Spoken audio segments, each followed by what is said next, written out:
بسم اللہ الرحمن الرحیم۔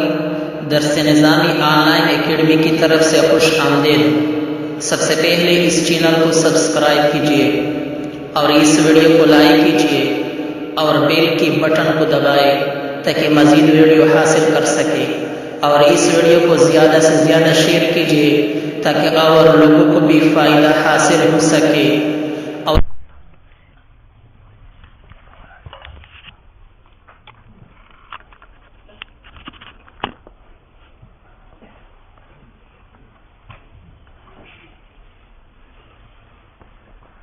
اصل میں لوگ آج نصوص سے واقف نہیں ہیں۔ حدیث میں ہے المومن القوی احب الی اللہ من المومن الضعیف۔ تو مومن قوی سے مراد پیر بگاڑا نہیں ہے کہ پہلوان، اور مومن ضعیف سے مراد یہ جز لا یتجزا نہیں ہے۔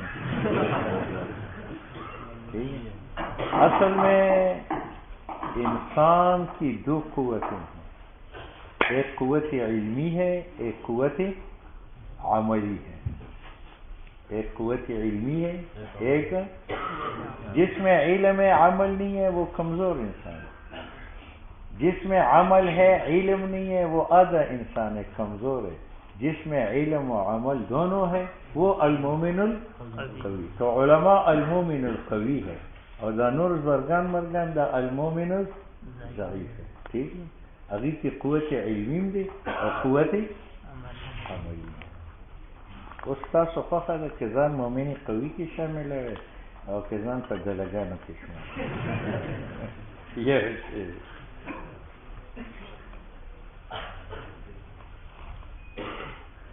دی دغه ته کلاوی باسه دروازه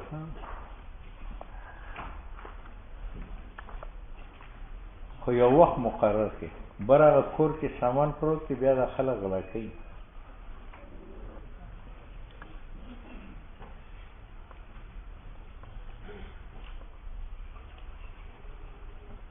فصل فی طبخ العصیر،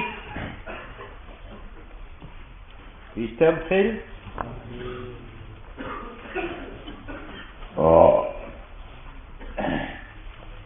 سنو بھائی، پہلے صفحات میں مصنف نے ایک مسئلہ بیان کیا۔ مسئلہ یہ تھا کہ اگر انگور کا 3 کلو پانی ہے کچا اور میں اس کو آگ پر رکھوں تو کتنا پکاؤں گا تو واقعی حلال ہوگا؟ 2/3، یعنی 2 کلو خشک ہوگا، جب 1 کلو رہے گا تو وہ کیا ہے؟ حلال۔ لیکن مصنف کہتے ہیں کہ انگور کا کچا پانی 3.5 کلو ہے، میں نے آگ پر رکھا، جاگ آنے تک ½ کلو سوکھ گیا، جوش مارنے سے اور جاگ آنے سے ½ کلو، اس ½ کلو کا حساب نہیں ہوگا۔ اس کے بعد جو 3 کلو ہے اس میں 2/3 خشک ہونا پڑتا ہے۔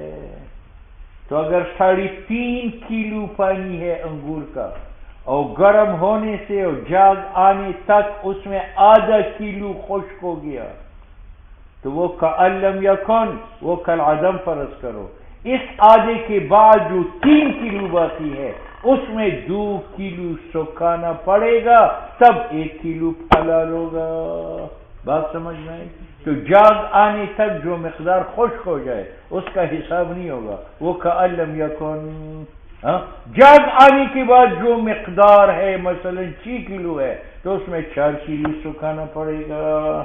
دیکھو، فصل فی طبخ العصیر، انگور کے پانی پکانے میں، والاصل قانون یہ ہے انما وہ مقدار ذہبہ جو خشک ہو جائے بغلیانہ بالنار، جوش بالنار کی ذریعہ، وقصفہ بالزبد اور قصف و زبد تک، نو یجعل کأن لم یکن، وہ کل عدم فرض کرو.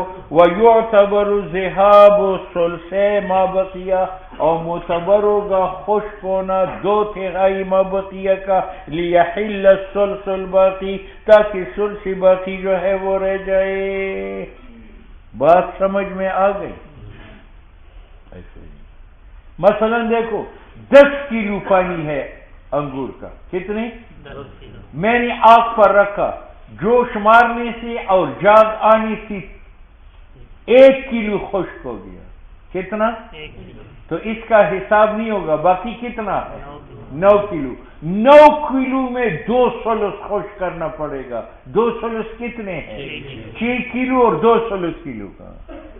ٹھیک ہے یا نہیں؟ ہاں تو باقی کتنا رہے گا؟ بس سوا.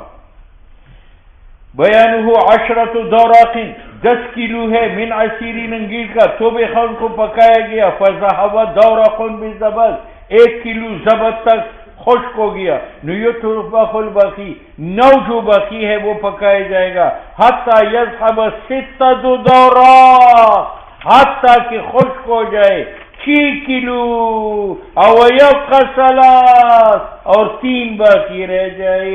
فیحل لأن الذی وہ کلو انگور یذهب زبدا جو جاگاری تک خشک ہوتا ہے وہ عصیر ہے. او ما یمزجو یا میل کچیل ہے. وَأَيَّمَّا كَانَ جو بھی ہو جعل كأن العصیر 9 دوراق ہم فرض کریں گے کہ انگور کا پانی 9 کلو تھا. فَيَكُونُ ثُلُثُهَا 3 تو اس کا ثلث کتنا ہے؟ ٹھیک ہے.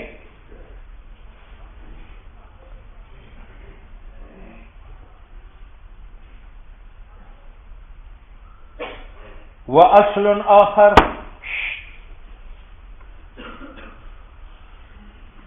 یہ جو سادہ پانی ہے نا ٹوٹی کا یہ 2 قسم کا ہے. ایک ہلکا پھلکا پانی کمزور جیسے پنجاب کا پانی اور ایک بھاری اور طاقتور پانی جیسے صوبہ سرحد کا پانی. اب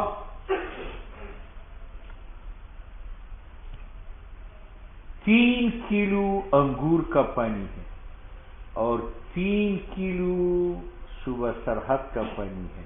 کتنے ہو گئے؟ ہاں ان کو ملایا تو مولوی صاحب ان کو کتنی مقدار سکھائیں گے تو باقی پاک ہوگا؟ تو 5 کلو سکھائے. کیوں؟ 3 صوبہ سرحد کا سادہ پانی ہے اور 3 انگور کا ہے تو 6 ہو گئے. جب آپ ان کو پکائیں گے ان کو کیا کریں گے؟ پکائیں گے. ٹھیک ہے. تو چونکہ صوبہ سرحد کا پانی طاقتور ہے انگور کی پانی کی طرح تو دونوں بیک وقت خوش ہوتے ہیں. تو آپ 6 میں سے 4 کلو سکھا لیں. اس 4 میں 2 انگور کا ہے 2 صوبہ سرحد کا پانی خشک ہو گیا اور جو 2 کلو باقی ہے اس میں 1 کلو انگور کا ہے اور 1 صوبے کا پانی ہے. تو یہ کیا ہے؟ حلال ہے. تو اگر انگور میں صوبہ سرحد کا پانی ملایا گیا تھا اور کل 6 کلو تھا تو کتنا سکھائیں گے؟ 4 کلو. وہ 4 کلو میں 2 سادہ پانی ہے 2 انگور کا اور جو باقی 2 ہے اس میں 1 سادہ پانی ہے اور 1 انگور کا. تو انگور کا ثلثین خشک ہو گیا تو وہ حلال ہے. اور اگر انگور کا 3 کلو پانی تھا اور پنجاب کا 3 کلو پانی ملا دیا تو یہ ہلکا پانی ہے تو اس میں 5 کلو سکھانا پڑے گا. کیوں؟ پہلی جو 3 کلو سوکھ چکا ہے وہ کیا ہے؟ ٹوٹی کا پانی ہے اور جو باقی 3 کلو ہے وہ انگور کا ہے. ان میں آپ مزید 2 کلو سکھائے تو 3 کلو پانی سوکھ گیا تھا اور 2 کلو انگور کا پانی سوکھ گیا 5 کلو چلا گیا. 6 میں 1 کلو باقی رہے گا تب حلال ہے. صورت سمجھ میں آ گئی؟ تو صوبہ سرحد کی صورت میں کتنی کلو سکھانا پڑے گا؟ 4 اور باقی 2 حلال ہے. اور پنجاب کی پانی میں کتنا سکھانا پڑے گا؟ 5 کلو. وَأَصْلٌ آخر ان العصیر انگور کا پانی اذا صب علیہ ماء اس کے اوپر سادہ پانی ڈالا گیا قبل الطبخ پکانے سے پہلے ثم طبخ بمائه پھر پانی کے ساتھ جو ہے وہ پکایا گیا. نو ان کان الماء اسرع ذهابا اگر وہ سادہ پانی پہلے خشک ہوتا تھا لرقتی ہی، کیونکہ وہ پنجاب کا پانی ہے، ولطافتی ہی، اور وہ لطیف پانی ہے، نہ یطبخ الباقی، 3 کلو پانی سے جو بچے گا، پنجاب کا 3 کلو خشک ہوا، باقی کتنا بچا؟ 3 انگور کا پانی، تو اس 3 کو پکاؤ بعد ما ذہوا، بعد اس کی کہ خشک ہو چکا ہے مقدار اس پنجاب کا، صبفی من الماء حتی یذهب الثلثا، لأن ذاهب اول 3 کلو جو خشک ہو چکا ہے هو الماء، وہ پنجاب کا پانی ہے، او الثانی باقی جو 3 کلو ہے وہ عصیر ہے، لولا بد من ذهاب الثلث العصیر، او ان كان يذهبان معا، اگر وہ سادہ پانی انگور کا پانی معاً خشک ہوتا تھا، صبح سرحد کا بھارا پانی تھا، تو 6 کلو میں کتنا سکانا پڑے گا؟ 4، باقی 2 کلو حلال ہے۔ نیت تغلل جملہ کو جوش دیا جائے، حتی یذهب ثلثها، حتی کہ جملہ کے ثلثین ختم ہو جائے، ویبقى ثلثها فیحل لأنه ذهب الثلثان ماء وعصیرا، جو 4 کلو خشک ہو چکا ہے اس میں 2 کلو پانی ہے اور 2 کلو عصیر ہے، اور والثلث الباقی، اور 2 کلو جو باقی ہے ثلث ماء وعصیر، ٹھیک ہے یا نہیں؟ تو یہ ایسا ہوا کہ انگور کا 3 کلو پانی تھا، میں نے 2 کلو سکھا دیا، 1 کلو رہ گیا، 1 کلو میں میں نے سادہ پانی 1 کلو ڈالا، تو وہ حلال ہے یا نہیں؟ فسارہ کما اذا صب الماء، کہ ٹوٹی کا پانی ڈالا جائے عصیر میں، بعد ما ذہبا، بعد اس کی کہ خشک ہو چکا ہو انگور کی پانی سے، بالغلی پکانے کے ساتھ، ثلثا بیان ہو۔ اب اس کی جزی مثال، جزی 10 دوراق من عصیر، 20 کلو پانی ہے انگور کا، و20 دورقا من ماء، اور 20 کلو پانی ہے کس کا؟ انگور کا، 20 کلو پانی ہے ٹوٹی کا، کل کتنے ہو گئے؟ 30۔ اب اگر یہ 20 کلو پنجاب کا ہے اور اس میں 10 کلو انگور کا ہے تو کتنا سکھائیں گے؟ بتاؤ جلدی جلدی جلدی۔ 26 کلو 200 لوگ، کیوں؟ پہلی 20 کلو جو سکھایا ہے وہ پنجاب کا ہے، وہ 10 کلو جو باقی ہے تو اس میں 2 ثلث سکھانے پڑیں گے۔ 2 ثلث کتنے ہیں؟ 6 اور 2 ثلث، 6 صحیح 2/3 وہ سکھائے، باقی کتنا رہے گا؟ 3 صحیح 1/3۔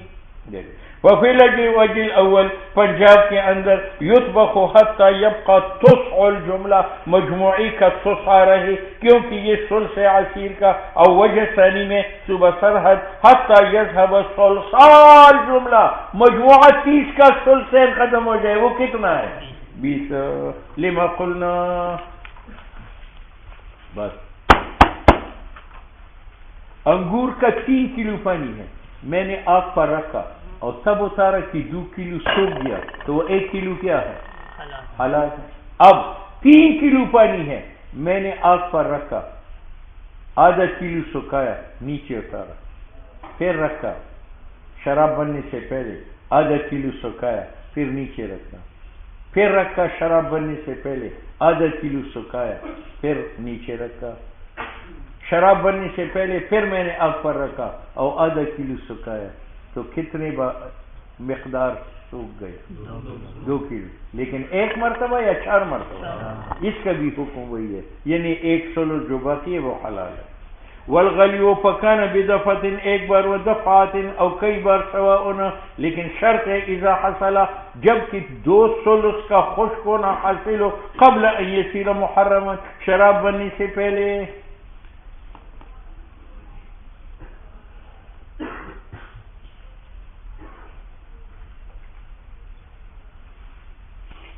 آج کل لوگ اسٹیل کے برتن میں کھانا پکاتے ہیں، وہ جب تک آگ پر ہے تو گرم ہے، اور آگ سے نیچے رکھتے ٹھنڈا ہو جاتا ہے، ٹھیک ہے۔ پہلے زمانے میں لوگ مٹی کے ہانڈی میں چیزیں پکاتے، اب انگور کا 3 کلو پانی ہے، میں نے مٹی کے ہانڈی میں پکانا شروع کیا، 1 کلو خشک ہو گیا، 2 کلو باقی ہے، میں نے اتار دیا، لیکن وہ جوش مارتا گیا وہ 1 کلو آگ کی نیچے جو ہے وہ خشک ہو گیا، تو تب بھی یہ کیا ہے؟ حلال ہے۔ مقصد 2 ثلثین کو سکھانا۔ وَلَوْ قُطِعَ عَنْهُ النَّارِ، اگر آگ بجھائی جائے، فَغَلَّ، اس کے بعد بھی وہ جوش مارتا رہے، حَتَّى ذَهَبَ الثُّلْثَيْنِ يَخِلُّ لِأَنَّهُ أَثَرُ النَّارِ، کیونکہ یہ جوش اثر ہے نار کا۔ بات سمجھ میں آئی؟ یہ مسئلہ ذرا باریک ہے، غور سے سنیں۔ وَأَصْلٌ آخر إِنَّ الْعَصِيرَ إِذَا طُبِخَ فَذَهَبَ بَعْضُهُ ثُمَّ أُهْرِقَ بَعْضُهُ کم تطبخ الباقی حتی یذهب الثلثان فالسبیل فیہ ان تأخذ ثلث الجمیع فتضربه فی الباقی بعد المنصب ثم تقسمه على ما بقی۔ 3 کلو پانی میں نے آگ پر رکھا، ایک مقدار سوکھ گئی ثلثین سے کم، پھر میں نے اتارا، کچھ رڑ گئی شرار، ضائع ہو گیا، کچھ پانی بچا، اس کی کتنی مقدار سکھانا؟ 3 مرحلے ہیں، 3 کلو پانی ہے، میں نے کچھ مقدار پکا لیا، پھر کچھ مقدار ضائع ہو گئی، پھر یہ باقی ہے، اس کو کتنی مقدار سکھائی جائے کہ باقی حلال ہو جائے؟ تو کہتے ہیں کہ جو پکانے سے پہلے اصل مقدار سے اس کا ثلث نکال، اس کا، اور خشک ہونے اور ضائع ہونے کے بعد جو مقدار ہے اس ثلث کو اس میں ضرب دے دو، اور حاصل ضرب کو تقسیم کرو اس مقدار پر جو سوکھنے کے بعد اور ضیاء سے پہلے ہے، جو تقسیم سے نکل آئے وہ حلال باقی سکھاؤ۔ ٹھیک ہے، میں نے کچھ مقدار پکا لیا، یہ باقی رہا، کچھ ضائع ہوا، یہ باقی رہا، اس باقی کو کتنا سکھایا جائے کہ باقی حلال ہو جائے؟ تو کیا صورت ہے؟ مجموعے کا ثلث نکالو اور اس کو ضرب دو اس میں جو باقی ہے بعد الخشک اور بعد الضیاء، حاصل ضرب کو تقسیم کرو اس پر جو خشک ہونے کے بعد مقدار ہے اور ضائع ہونے سے پہلے، تقسیم سے جو نکل آئے وہ مقدار حلال ہے، باقی کو سکھاؤ۔ پہلے کیا کرو؟ مجموعے کا ثلث نکالو، پھر اس ثلث کو ضرب دو اخیر مجموعہ میں جو خشک ہونے کے بعد باقی ہے، ضائع ہونے کے بعد باقی ہے، حاصل تقسیم کو، حاصل ضرب کو تقسیم کرو کس پر؟ جو خشک ہونے کے بعد اور ضائع ہونے سے پہلے ہے، تقسیم سے جو نکل آئے وہ مقدار حلال ہے۔ سنتے ہو؟ کس کا؟ مجموعے کا ثلث نکالو، اس کو ضرب دو اخیر میں، حاصل ضرب کو تقسیم کرو جو بعد الخشک ہونے اور قبل ضیاء ہے، جو تقسیم سے نکل آئے گی مقدار وہ حلال ہے، باقی کو سکھا دو۔ سنتے ہو؟ پہلی صورت کیا نہیں کہ پانی کو آگ کے ذریعہ کچھ سکھا دیا، پھر ضائع ہوا، اب یہ باقی ہے، اس کی کتنی مقدار سکھا دے؟ تو اول پانی کو ضرب دو اخیر پانی میں، اول پانی کون تھا؟ جو اصل مقدار ہے، اس کو ضرب دو اخیر میں، اخیر کون ہے؟ جو خشک ہونے اور ضائع ہونے کی بعد بچا، اس کو ضرب دو، حاصل ضرب کو تقسیم دو اس مقدار میں جو خشک ہونے کے بعد باقی ہے، ضائع ہونے سے پہلے ہے، جو تقسیم سے نکل آئے وہ مقدار حلال، باقی سکھانا پڑے گا۔ ٹھیک ہے؟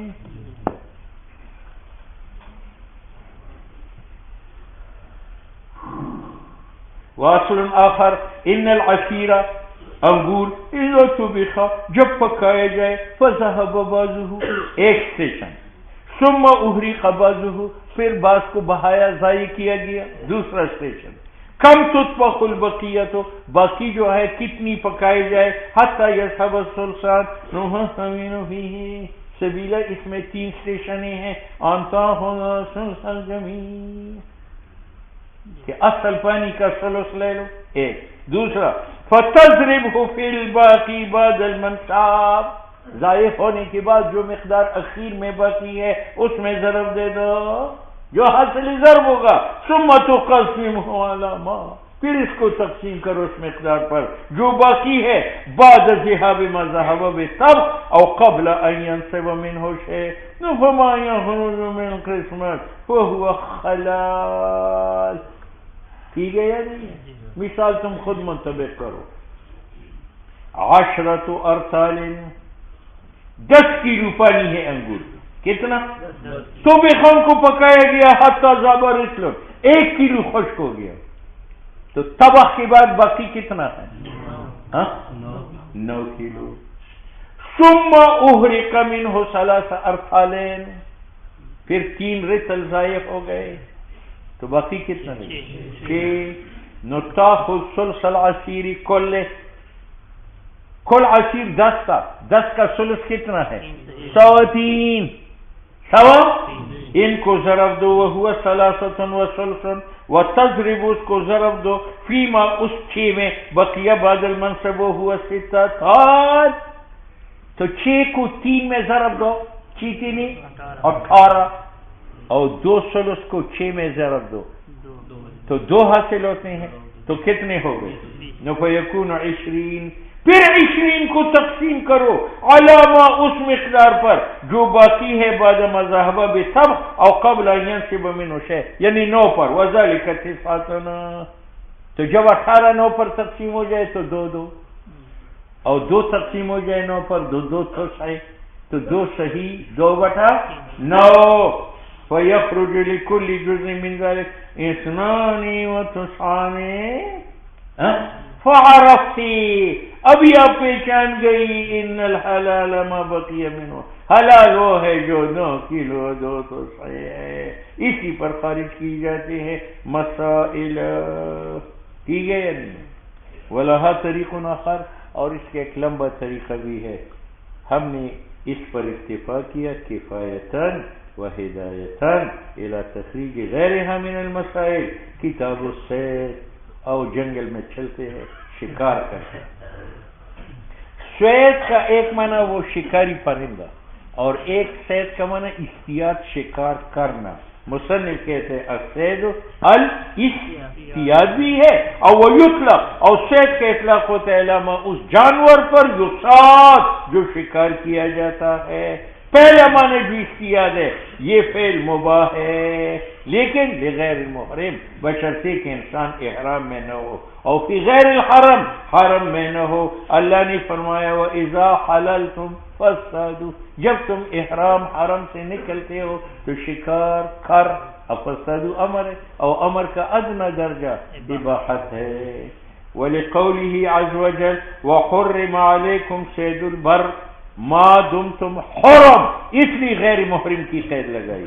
وقول علیہ السلام لعدی بن ابی حاتم رضی اللہ تعالیٰ عنہ اذا ارسلت کلبک المعلم، جب آپ شکار کی پیچھے چھوڑتے ہیں وہ کتا جس کو آپ نے شکار سکھایا ہو، وذکرت اسم اللہ علیہ، اور کتا چھوڑتے وقت بسم اللہ اللہ اکبر پڑھتے ہیں، اگر وہ شکار بارے فکل وہ کھاؤ، وَإِنَ كَلَ مِنْهُ، اگر کتا خود اس سے کھائے فَلَا تَأْكُلْ، ان کو نہ کھاؤ، لِأَنَّهُ کتے نے انما امسکہ اس کو روکا ہے دوسری اپنے لیے. وَإِنْ شَارَكَ كَلْبَكَ، اگر تیرے کتے کے ساتھ شریک ہو جائے کلب آخر آوارہ کتا، اور دونوں مل کر مارے، فَلَا تَأْكُلْ فَإِنَّكَ إِنَّمَا سَمَّيْتَ عَلَى كَلْبِكَ، آپ نے اپنے کتے پر چھوڑتے وقت بسم اللہ پڑھی ہے. وَلَمْ تُسَمْ عَلَى كَلْبِ غَيْرِكَ، دوسرے کتے پر آپ نے بسم اللہ نہیں پڑھی. قرآن آیات اور اس حدیث سے معلوم ہوا کہ شکار کرنا وَعَلَى إِبَاحَتِهِ انعقد الْإِجْمَاعُ. ٹھیک ہے. وَلِأَنَّ، دوسری بات یہ ہے کہ ایک آدمی کے پاس روٹی نہیں ہے، اگر شکار بھی نہ کرے وہ بھوکا مر جائے گا، اس لیے شکار مباح ہے، تیر لے لے، پرندوں کو مارے، بھون کر کے کھائے. وَلِأَنَّهُ نَوْعُ اكْتِسَابٍ، یہ ایک گنا کمائی ہے، وَانْتِفَاعٌ، اور نفع اٹھانا ہے، بما ان جانوروں سے جو مخلوق ہے نفع کے لیے.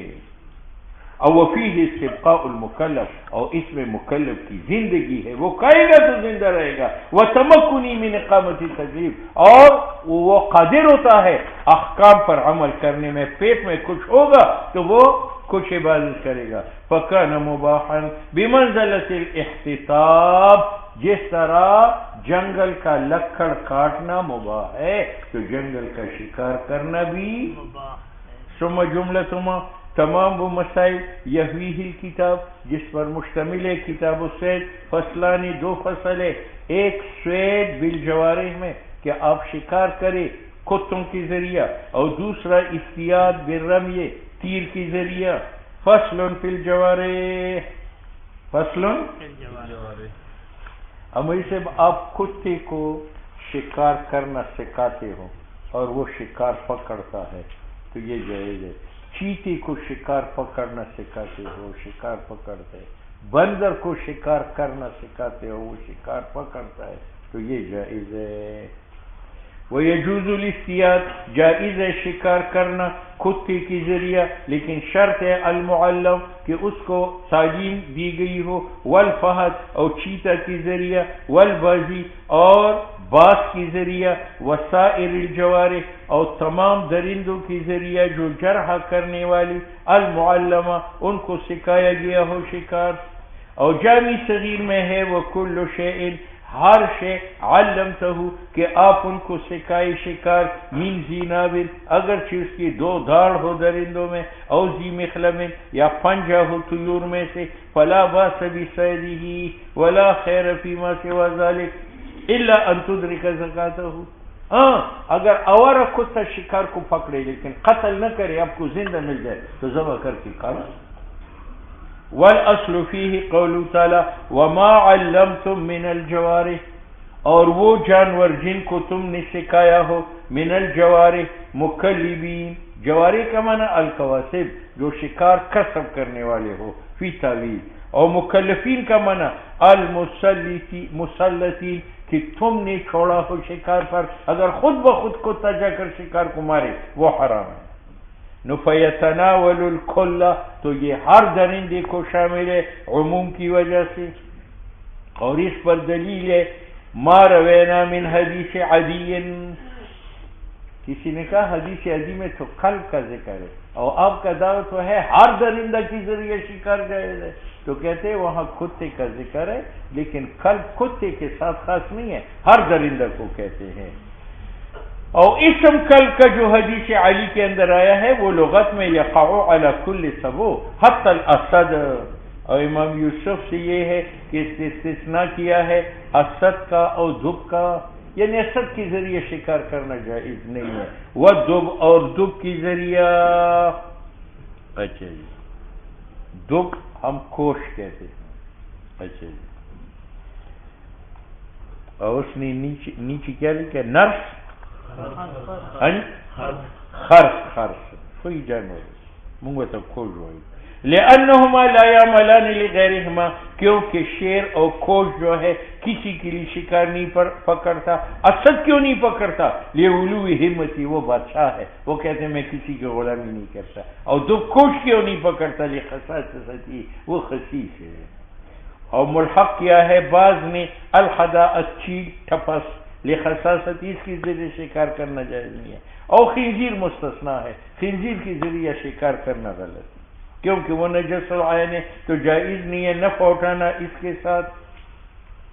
ثم لا بد من التعلیم، جس جانور کے ذریعے آپ پرندوں کا شکار کرتے ہیں ضروری ہے کہ آپ اس کو علم سکھائے. لأن ما تلونا من النص، کیونکہ جو آیت ہم نے تلاوت کی ینطق، وہ دال ہے باشتراط تعلیم کی، تعلیم شرط ہے، اور حدیث دال ہے بھی تعلیم پر بھی، وبالارسال اور ارسال پر بھی. اذا ارسلت کلبک المعلم، ایک تعلیم ہے اور ایک ارسلہ ہے کہ خود بخود شکار پکڑے و مارے تو وہ مردار ہے.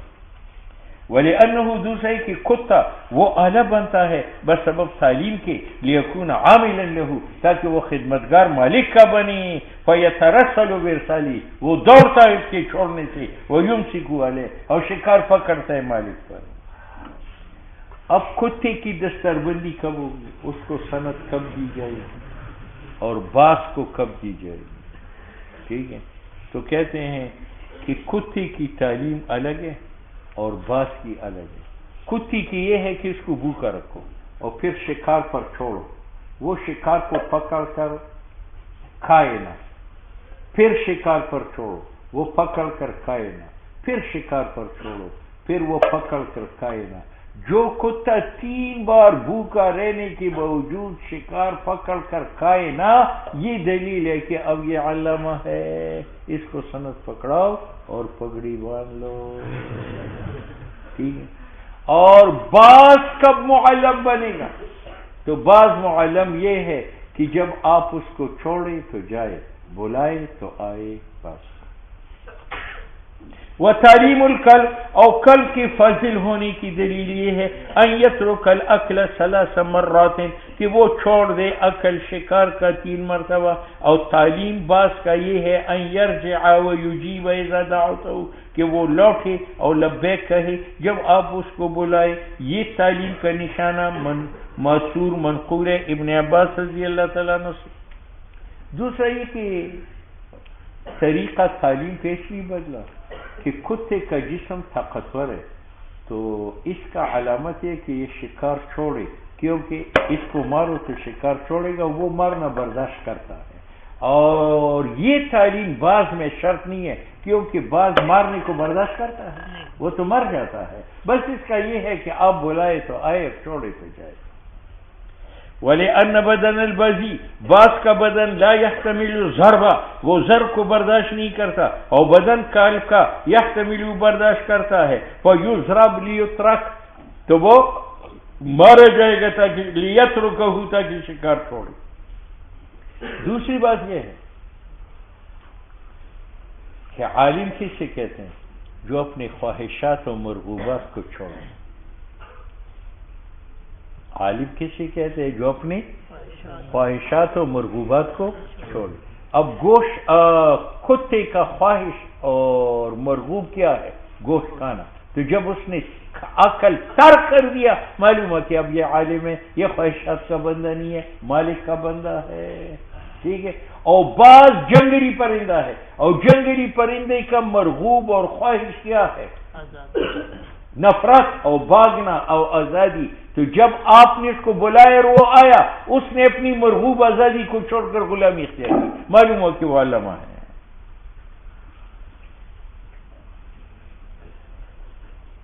وَلِأَنَّ آیَةَ التعلیم، عالم ہونے کی علامت ترک ما ہوا مألوفہ، ترک اس چیز کا ہے جو اس کا محبوب ہو، عادتاً، اور بعض وہ وحشی ہے، متنفر ہے، فکان الاجابت، تو مالک کو جو لبیک کہے، آیت تعلیم ہی، یہ علامت ہے اس کے عالم ہونے کا۔ اور ارچ قلب ہے فہو الوف، یہ تو پہلے سے محبت کرنے والا ہے، یا اعتاد الانتہاب، ہاں یہ شوق رکھتے ہے لوٹ کا سوٹ کا، گوشت کھانے کا، تو علامت اس کی تعلیم کی ترک و مالوفی ہی، کہ وہ ترک کرے اپنے محبوب کو جو کہ عقل ہے، والاستیلاء، اور گوشت پر غلبہ ہے۔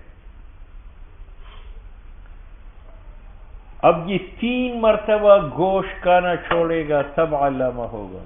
کیوں؟ وجہ یہ کہ اگر ایک بار چھوڑے تو اس میں یہ احتمال ہے کہ شاید یہ رجا ہوا ہے، پیٹ بھرا تھا، بھوک نہیں تھی، اس وجہ سے چھوڑا۔ جب 1 بار چھوڑے، 2 بار چھوڑے، 3 بار چھوڑے، معلوم ہوا کہ یہ سیر ہونے کی وجہ سے نہیں چھوڑتا۔ کس وجہ سے چھوڑا؟ عالم ہونے کی وجہ سے۔ ثم شرط، قدوری نے شرط کیا ترک عقل کتے کا 3 بار، یہ صاحبین کے نزدیک، اور باباجی رحم اللہ سے یہ روایت ہے، لأن فیما، وہ 1-2 بار، دونہ جو 3 سے کم ہے، مزید احتمال ہے، وہ احتمال یہ کہ لعلہ ترک مرتن و مرتين شبعا، وہ سیر ہونے کی وجہ سے جب 3 بار چھوڑے، یہ دلالت کرتا ہے انہ صار، کہ یہ ترک عقل بن چکا ہے، عادتا لہو، تو کہتے ہیں یہ 3 کیوں شرط کیا؟ تو کہتے ہیں بزرگ جب امتحان لیتا ہے تو 3 بار لیتا ہے۔ وَهَذَا لِأَنَّ ثلاث مدتن ایک وقت ہے ضربت للاختبار جو مقرر کیا گیا ہے امتحان کے لیے، و ابلاء العذار اور آزمان عذروں کے لیے، کما فی مدت الخیار، کما فی یہ میری خرسن ہے، کھوتی ہے، پیر وغیرہ نے مجھ سے خریدی، وہ کہتے ہیں میں ٹیسٹنگ کروں گا تو اگر پسند آئے تو لے لوں گا ورنہ واپس کروں گا۔ وہ ٹیسٹنگ کتنے دنوں کے لیے؟ 3 راتوں کے لیے، ٹھیک ہے۔